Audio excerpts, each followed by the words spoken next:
नमस्कार दोस्तों, प्रस्तुत है सुभद्रा कुमारी चौहान द्वारा लिखी गई कहानी असमंजस। आप इतने दिन से आए क्यों नहीं केशव जी? सभा मंडप के बाहर निकलते निकलते कुसुम ने पूछा। मैं अपने मित्र बसंत के साथ बाहर चला गया था। केशव ने बसंत की ओर इशारा करते हुए जवाब दिया।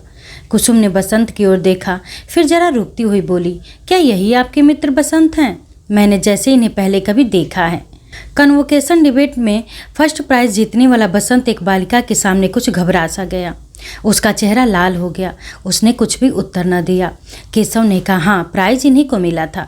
उसके बाद कुसुम बसंत और केशव दोनों को शाम के समय अपने यहाँ चाय के लिए निमंत्रित करके अपने पिता के साथ कार पर बैठकर चली गई। कुसुम कुमारी अपने माता पिता की इकलौती कन्या है। इलाहाबाद के जॉर्ज टाउन में, जहाँ शहर के धनी मानी व्यक्तियों के बंगले हैं, वहीं कुसुम के पिता की एक विशाल कोठी है। शहर के प्रमुख धनी व्यक्तियों में उनकी गणना है।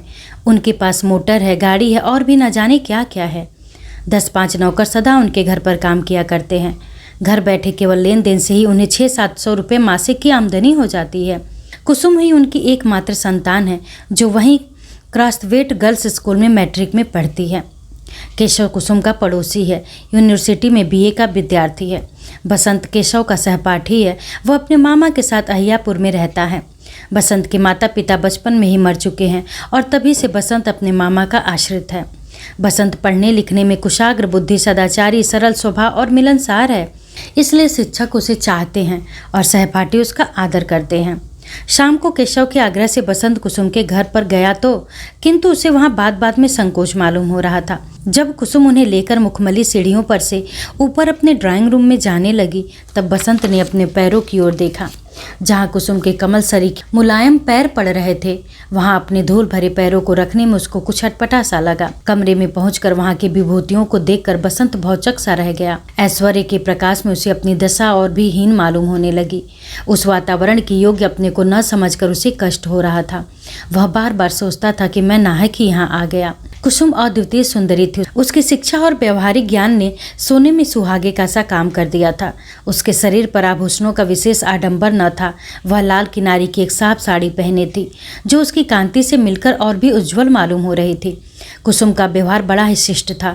उसकी वाणी में संगीत का सा माधुर्य था। वह चतुर चितेरे के चित्र की तरह मनोहर, कुशल शिल्पी की कृति की तरह त्रुटि रहित और सुकवि की कल्पना की तरह सुंदर थी। बसंत के जीवन में किसी युवती बालिका से बातचीत करने का यह पहला ही अवसर था। उसने कुसुम की ओर एक बार देखा कि उसकी आंखें ऊपर न उठ सकी। कुसुम ने चांदी के से सुंदर प्याली में चाय बनाकर टेबल पर रख दी।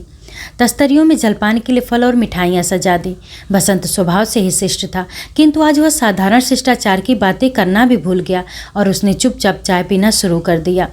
कुसुम यदि कोई बात पूछती तो बसंत का चेहरा अकारण ही लाल हो जाता और उसका हृदय इस प्रकार धड़कने लगता जैसे वह किसी कठिन परीक्षक के सामने बैठा हो। चाय पीते पीते भी उसका गला सूख जाता था और सिवा हाँ या ना के वह कुछ न बोल सकता था। इंटर यूनिवर्सिटी डिबेट में जाकर बनारस से अपने कॉलेज के लिए शील्ड जीत लाना बसंत के लिए उतना कठिन न था जितना कठिन आज उसे साधारण बातचीत करना मालूम हो रहा था। वह अपनी दशा पर स्वयं हैरान था और उसे अपने अचानक मौन पर आश्चर्य हो रहा था। केशव के आग्रह पर जहाँ कुसुम ने सितार पर यमन कल्याण बजाकर सुनाया, तो बसंत ने कहा, आप तो संगीत में भी बड़ी प्रवीण हैं। यह सुनकर कुसुम ने जरा हंसकर कहा, आप तो मुझे बनाते हैं, अभी तो मुझे अच्छी तरह बजाना भी नहीं आता। यह सुनकर बसंत को अपना वाक्य मूर्खतापूर्ण लगने लगा और उसे अपनी उक्ति में केवल व्यंग का ही आभास मालूम पड़ा। बसंत बहुत देर बाद बोला था और बोलने के बाद अपने को धिक्कार रहा था। बसंत जब वापस आया तो उसे कुछ याद आ रहा था कि जैसे कुसुम ने चलते समय उससे कभी कभी आते रहने का अनुरोध किया था, किंतु वह अकेला कुसुम के घर न जा सका और एक दिन फिर केशव के ही साथ गया। इसी प्रकार बसंत जब कई बार कुसुम के घर गया तो कुसुम ने देखा कि बसंत भी बातचीत कर सकता है। उसकी विद्वता और योग्यता पर तो कुसुम पहले ही मुग्ध थी। अब उसके मर्यादित सीमा के अंदर बातचीत और व्यवहारिक ज्ञान को देखकर कुसुम की श्रद्धा और बढ़ गई। अन्य नवयुवकों की तरह बसंत में उच्छृंखलता और उद्दंडता न थी। उसकी बातचीत, हंसी मजाक सब सीमा के बाहर न जाते थे। कुसुम ने बसंत से अंग्रेजी पढ़ाने के लिए आग्रह किया, जिसे बसंत ने स्वीकार कर लिया और इस प्रकार धीरे धीरे कुसुम और बसंत की घनिष्ठता बढ़ने लगी। कुसुम से मिलने के पहले बसंत ने उसके विषय में जो धारणा बना रखी थी कि धनवान पिता की अकेली कन्या जरूर उद्यत स्वभाव की होगी, वह निर्मूल हो गई। अब उसे कुसुम के पास जाने की सदा इच्छा बनी रहती थी। सवेरे से ही वह शाम होने की बाट देखता रहता। अपनी दशा पर उसे स्वयं आश्चर्य था। कुसुम मैट्रिक पास हो गई और बसंत बीए, किंतु दोनों ही ने आगे पढ़ना जारी रखा। बसंत अब भी कभी कभी कुसुम के घर आया करता था। एक दिन बसंत ने सुना कि कुसुम का विवाह मई के महीने में होने वाला है। बसंत समझ न सका कि यह सुनकर उसका चित्त अव्यवस्थित सा क्यों हो गया। उसने कभी स्वप्न में भी न सोचा था कि कुसुम के साथ उसका भी कोई ऐसा संबंध हो सकता है। अपनी और कुसुम की आर्थिक स्थिति में जमीन आसमान का अंतर वह देखा करता था और इस प्रकार की असंभव कल्पना को न लाने के लिए उसे अपने ऊपर विश्वास था। कुसुम उसके लिए आकाश कुसुम थी। उसे छूने तक की कल्पना बेचारा बसंत कैसे करता। अदरक के व्यापारी को जहाज की खबर से क्या मतलब, और यदि जहाज की खबर सुनकर उसे सुख दुख हो तो आश्चर्य किस बात की है। बसंत यही सोच रहा था। बसंत कुसुम से दूर दूर रहने की सोचने लगा, किंतु ज्यों ही शाम हुई वह अपने आप को रोक न सका। निकला तो वह टहलने, लेकिन टहलता हुआ कुसुम के घर जा पहुंचा। जब वो कुसुम के घर पहुंचा तो कुसुम वहां न थी। वह ड्राइंग रूम में बैठकर एक एल्बम के पन्ने उलटने लगा। उसकी दृष्टि एक चित्र पर जाकर एकाएक रुक गई। वह बड़ी देर तक उस चित्र को ध्यानपूर्वक देखता रहा। उसका सिर चित्र के ऊपर झुक गया और आंसू की दो बड़ी बड़ी बूंदें गिर पड़ी। बसंत जैसे सोते से जाग पड़ा हो। उसने झट से जेब से रुमाल निकालकर चित्र पर से आंसू की दो बूंदें पोंछ दी और उसी समय उसकी नज़र सामने लगे हुए बड़े आईने पर पड़ी। कुसुम उसके पीछे चुपचाप खड़ी थी। उसकी आंखें सजल थीं। बसंत कुछ घबरा सा गया। कुसुम पास की एक कुर्सी खींचकर बैठ गई। थोड़ी देर तक दोनों ही चुपचाप रहे। आखिर कुसुम ने ही कुछ देर बाद निस्तब्धता भंग करते हुए कहा, बसंत बाबू, अब तो बहुत देर हो चुकी है। बसंत ने कहा, जो कुछ हुआ ठीक ही हुआ। इसके बाद मिल्टन की एक कविता की कुछ पंक्तियां जो कुसुम न समझ सकती थी, बसंत ने उसे समझाई। बसंत अपने घर गया और कुसुम अपने पिता के साथ हवाखोरी के लिए। गर्मी की छुट्टी में बसंत को एक लाल लिफाफे में कुसुम की शादी का निमंत्रण पत्र मिला और कुछ दिन बाद उसने यह सुना कि कुसुम का विवाह एक धनी मानी जमींदार के यहाँ सकुशल हो गया है। कुसुम का पढ़ना लिखना बंद हो गया और साथ ही बंद हो गया बसंत का उसके यहाँ आना जाना। बसंत को अब मालूम हुआ कि उसका हृदय उससे छिप छिप कर कुसुम को कितना चाहने लगा था। कुसुम को अपनाने की लालसा भी उसके हृदय में दबी हुई थी। अपने हृदय के इस विश्लेषण पर बसंत को आश्चर्य हुआ। इन इच्छाओं ने कब उसके हृदय में प्रवेश किया था, बसंत निर्धारित न कर सका। कब यह भावना उसके हृदय में आई, ऐसा उसे स्पष्ट भाव से स्मरण नहीं आया। उसे अपने ऊपर और अपनी बुद्धि पर विश्वास था, किंतु हृदय बुद्धि और तर्क को धोखा देकर मनुष्य को किस प्रकार असंभव कल्पना की ओर प्रेरित कर सकता है, बसंत ने आज जाना। उसने सोचा, यदि मैं सचमुच कुसुम को प्यार करता था तो मैंने कुसुम से यह कहा क्यों नहीं। यदि उसे अपनाने की इच्छा मेरे हृदय में थी तो उसे मैंने कभी प्रकट क्यों नहीं किया। वह अपने प्रश्नों पर आप ही निरुत्तर हो जाता था। फिर उसने बार बार यही सोचा कि उसने सदा से ही कुसुम को प्यार किया है और हृदय से प्यार किया है। तब क्या कुसुम भी उसे प्यार करती थी? शायद हाँ या नहीं। बसंत कुछ निश्चय न कर सका, किंतु तर्क की शुष्क विवेचना में उस दिन की कुसुम की सजल आंखें डूबते हुए को तिनके के सहारे की तरह बसंत को मालूम हुई। बसंत एमए पास करने पर लाहौर कॉलेज में प्रोफेसर हो गया और साधारण स्थिति में अपने दिन काटने लगा। उसे प्रोफेसरी करते करते 4 साल हो गए, किंतु उसके जीवन में कोई विशेष परिवर्तन न हुआ। उसके मामा ने उसके विवाह के लिए 2-4 बार कहा भी, किंतु बसंत ने टाल दिया। माता पिता तो थे ही नहीं जो उसे बार बार विवाह के लिए बाध्य करते। मित्रों ने भी यदि कभी बसंत से इसकी चर्चा की तो बसंत ने बात सदा हंसी में उड़ा दी। अपनी इस लापरवाही के कारण वह खुद न समझ सकता था। विवाह न करने की उसने कोई प्रतिज्ञा तो न कर रखी थी, किंतु न जाने क्यों उसका चित्त अव्यवस्थित था। विवाह की ओर उसका झुकाव ही नहीं था। इन 4 वर्षों में बसंत एक बार भी इलाहाबाद नहीं गया। बार बार इच्छा होते हुए भी वह वहां न जा सका। उसके मामा की बदली लखनऊ हो गई थी। अब इलाहाबाद जाता भी तो किसके यहाँ? अपनी क्लास के विद्यार्थियों को टाटा नगर के कारखाने को दिखलाकर जब बसंत लौट रहा था, उसे इलाहाबाद स्टेशन से जाना पड़ा। यहाँ एक दिन रुकने के प्रलोभन को वह रोक न सका। सामान स्टेशन पर छोड़कर पहले वह अपने पुराने साथियों से मिलने गया, किंतु 1-2 को छोड़कर उसे और कोई न मिला।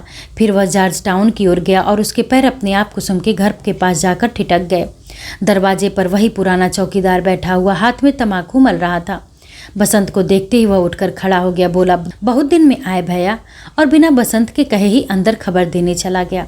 बसंत जाकर उसी ड्राइंग रूम में बैठ गया जहां वह बहुत बार कुसुम के शिक्षक के रूप में बैठ चुका था। इन 4 वर्षों में कुसुम और बसंत के बीच किसी प्रकार का कोई पत्र व्यवहार नहीं हुआ था और न उन्हें एक दूसरे के विषय में कुछ भी मालूम था। बसंत सोच रहा था कि इतने दिनों के बाद कुसुम न जाने किस भाव से मिलती है, कैसा स्वागत करती है, उसका आना उसे अच्छा भी लगता है या नहीं, कौन जाने। इतने में ही एक सफेद बिना किनारी की खादी की साड़ी पहने कुसुम ने ड्राइंग रूम में प्रवेश किया। बसंत ने बड़े ही नम्र भाव से उठकर अभिवादन किया। क्यों, क्या कुसुम को इतनी जल्दी भूल गए जो अपरिचित की तरह शिष्टाचार करते हो बसंत बाबू? कुसुम ने हल्की मुस्कुराहट के साथ कहा। बसंत का ध्यान इस ओर न था। वह चकित दृष्टि से कुसुम के सादे पहनावे को देख रहा था। सौभाग्य के कोई चिन्ह न थे, न तो हाथ में चूड़ी और न माथे पर सिंदूर की बिंदी। विधाता, तो क्या कुसुम विधवा हो चुकी है? किंतु बसंत का हृदय इस बात को मानने के लिए तैयार ही न होता था। क्या सोच रहे हो बसंत बाबू? कुसुम ने फिर पूछा। बसंत जैसे चौंक पड़ा और बोला, कुछ तो नहीं, वैसे ही मैं देख रहा था कि। कुसुम ने बात काट कर कहा, आप मेरी तरफ देख रहे होंगे, किंतु इसके लिए क्या किया जाए? विधि के विधान को कौन टाल सकता है? बसंत को मालूम हुआ कि विवाह के 2 वर्ष बाद ही कुसुम विधवा हो गई। उसके पिता भी उसे अटूट संपत्ति की अधिकारिणी बनाकर 6 महीने हुए परलोकवासी हुए। बसंत ने देखा कि विपत्तियों ने कुसुम को ज्ञान में उससे भी अधिक प्रौढ़ बना दिया है। कुसुम उम्र में बसंत से कुछ साल छोटी थी, किंतु बसंत अभी संसार सागर के इसी तट पर था और कुसुम लहरों के चपेट में आकर उस पार बसंत से बहुत दूर पहुंच चुकी थी। बसंत के जीवन में आशा थी और कुसुम का जीवन निराशा से पूर्ण था। निराशा की अंतिम सीमा शांति है। कुसुम उसी शांति का अनुभव कर रही थी। उस दिन बसंत फिर लौटकर वापस न जा सका। कुसुम के अनुरोध से वह 2 दिन तक कुसुम का मेहमान रहा। दोनों ने परस्पर एक दूसरे के विषय में इतने दिनों का हालचाल जाना। पत्र न लिखने की शिकायत न तो कुसुम को थी और न बसंत को। चलते समय कुसुम ने बसंत से आग्रह किया कि यदि किसी काम से उन्हें इस ओर आना हो तो इलाहाबाद में जरूर ठहरें। कुसुम बसंत का हृदय उसकी आंखों में देख रही थी। उसे विश्वास था कि बसंत जरूर आएगा। बसंत का स्वास्थ्य दिनों दिन बिगड़ता ही गया। कोई खास बीमारी तो न थी, केवल 8-10 दिन तक मलेरिया ज्वर से पीड़ित रहने के बाद वह कमजोर होता गया। छुट्टी में जलवायु परिवर्तन के लिए बसंत मसूरी गया। प्रकृति के सुंदर दृश्य, यात्रियों की चहल पहल, बिजली की रोशनी, किसी भी बात से बसंत के चित्त को शांति न मिल सकी। वह सदा गंभीर और उदास रहा करता। कुसुम को वह जी से प्यार करता था। बसंत का स्वभाव और चरित्र अत्यंत उज्जवल और ऊंचा था। फिर भी जब वह सोचता कि कुसुम के विवाह के समय, उसके सुख के समय उसकी आंखों में आंसू आए थे और कुसुम के विधवा होने पर उसके हृदय में आशा का संचार हुआ, तब वह अपने विचारों पर स्वयं लज्जित होता और अपने को नीच समझकर धिक्कारता। बसंत बहुत दिनों तक मसूरी में न रह सका। देहरादून एक्सप्रेस से वह एक दिन इलाहाबाद जा पहुंचा। कुसुम के सद्व्यवहार से कुछ शांति मिली। कई दिनों से बसंत कुसुम को कुछ कहना चाहता था, किंतु कहते समय उसे ऐसा मालूम होता था जैसे कोई आकर उसकी जबान पकड़ लेता हो। वह कुछ न कह सकता था। एक दिन बगीचे में कुसुम बसंत के साथ टहल रही थी। दोनों ही चुपचाप थे। बसंत ने निस्तब्धता भंग की। उसने पूछा, कुसुम, तुम अपना सारा जीवन इसी प्रकार तपस्विनी की तरह बिता दोगी? क्या करूं, ईश्वर की ऐसी ही इच्छा है, कुसुम ने शांति स्वर से उत्तर दिया। किंतु इस तपश्चर्या को सुख में परिवर्तित करने का कोई मार्ग नहीं है। क्या मार्ग हो सकता है बसंत, तुम ही कहो ना, मेरी समझ में तो नहीं आता। बसंत ने धड़कते हुए हृदय से कहा, पुनर्विवाह, जैसा कि तुम्हारी सखी मालती ने भी किया है। कुसुम को एक धक्का सा लगा। उसका चेहरा लाल हो गया। उसने दृढ़ता से कहा, लेकिन बसंत बाबू, मुझसे तो यह कभी न हो सकेगा। बसंत चुप हो गया। वह रह रहकर अपनी गलती पर पछता रहा था। बसंत ने साहस करके इस नाजुक विषय को छेड़ तो जरूर दिया था, किंतु वह डर रहा था कि कहीं कुसुम की नज़र से वह नीचे न गिर जाए। दोनों चुप थे। दोनों के दिमाग में एक प्रकार सा तूफान सा उठ रहा था। टहलते टहलते कुसुम जैसे थककर एक संगमरमर की बेंच पर बैठ गई। उसने बसंत से भी बैठ जाने का इशारा किया। उसने कहा, बसंत, मैं तुम्हें कितना चाहती हूँ, शायद तुम इसे अभी तक अच्छी तरह नहीं जान पाए हो। बसंत के हृदय में फिर आशा चमक उठी। वह ध्यानपूर्वक उत्सुकता के साथ कुसुम की बातें सुनने लगा। कुसुम ने कहा, तुम भी मुझे पहले से चाहते थे। यह बात मुझसे छिपी न रह सकी। उस दिन ड्राइंग रूम में यह बात अपने आप ही प्रकट हो गई, लेकिन वह प्रकट हुई बहुत देर बाद। तब उसके लिए कोई उपाय शेष न था। उसके बाद बसंत, इन लंबे 4 वर्षों की अवधि में भी मैं तुम्हें भूल नहीं सकी हूँ, जैसा कि तुम देख रहे हो। बसंत का हृदय जोर से धड़क रहा था। कुसुम ने फिर कहा, इतना सब होते हुए बसंत, मैंने निश्चय किया कि मैं कभी पुनर्विवाह न करूंगी। अपने माता पिता और अपने स्वामी की स्मृति को कलंक न लगाऊंगी। तुम्हारा और मेरा शुद्ध प्रेम है, उसमें वासना और स्वार्थ की गंध नहीं है। बसंत हताश हो गया। कुसुम ने फिर कहा, कहानियों की तरह क्या प्रेम का अंत विवाह में ही होना चाहिए बसंत? बसंत कोई उत्तर न दे सका।